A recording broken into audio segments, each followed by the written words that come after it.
Everyone, listen to me. We are meant to be here. If not, why contact us? The dreams came to me. They came to us all. We reached into the ether and were welcomed by an elder god. He knew our ritual designs and wanted to see them perfected by our hand. His instruction. It was an invitation. He has been here for so long, lost in the wasteland. That is why he chose us. He wanted us here, so he can share his unimaginable power. Well, you got it half right. That voice. Brothers, sisters, it's him! So you're finally here. That's good. I was starting to think I'd been stood up. Thankfully, patience is a virtue to which I subscribe. Hello, Dr. Thurston. How's the flock? What? But you're just a man. You aren't a god? No. I am so much more. Now, let's separate the wheat from the chaff.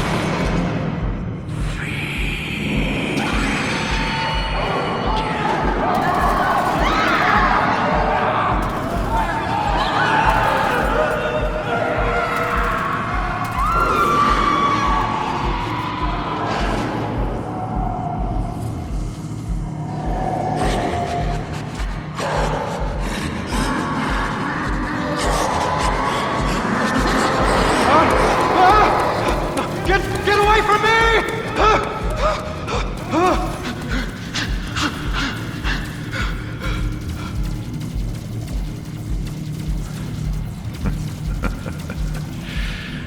Be seeing you, Doc.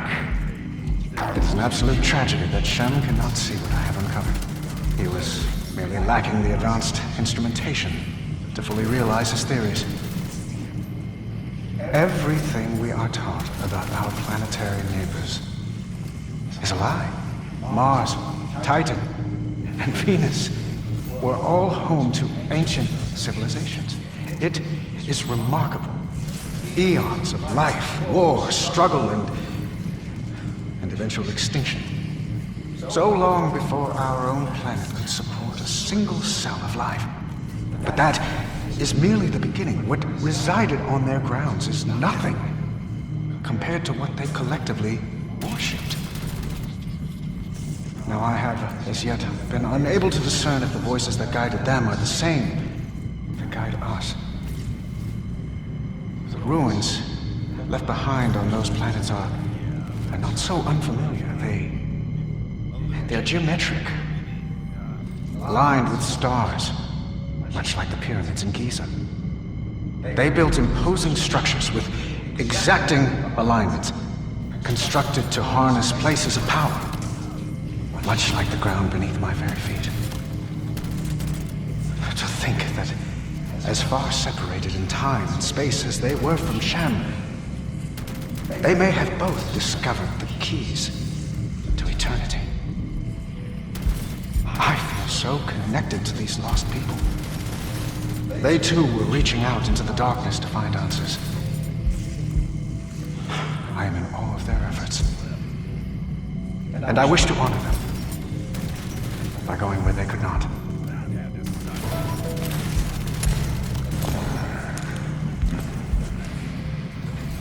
Never have I seen such damning evidence of man's untapped potential. Dean Roth had big ideas that he let wither on the vine. Ignored them in favor of letting his world stay small. That chicken shit Yankee kept you in his head. Stored you away for a rainy day. One of his 2-bit picture shows. But we ain't alike. My eyes are open. My pets spread Roth's vast imagination before me, and I did what he couldn't begin to comprehend. I caused you to be made real in this world. My kingdom. You got a higher calling. One that's been waiting a long time for you to turn up. Find higher calling. I got something real precious to me. Buried here, deep within this rock. And I got a vested interest in keeping it safe. Only problem is, there's too many irons in the fire as is. Much as I'd like to be everywhere at once, it ain't possible. And any leader worth his salt knows he gotta delegate to keep things running smooth. Time to fulfill your duty. Earn your keep. Guard, patrol, defend. Do what you need to keep my property safe and secure. This I command. Moving as the Great Voice commands.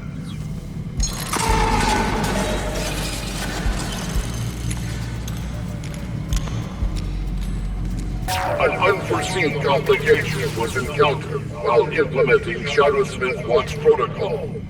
The remaining humanoids from Dr. Thurston's cult believe me an idol and have begun to worship me. This is interfering with Watch Protocol.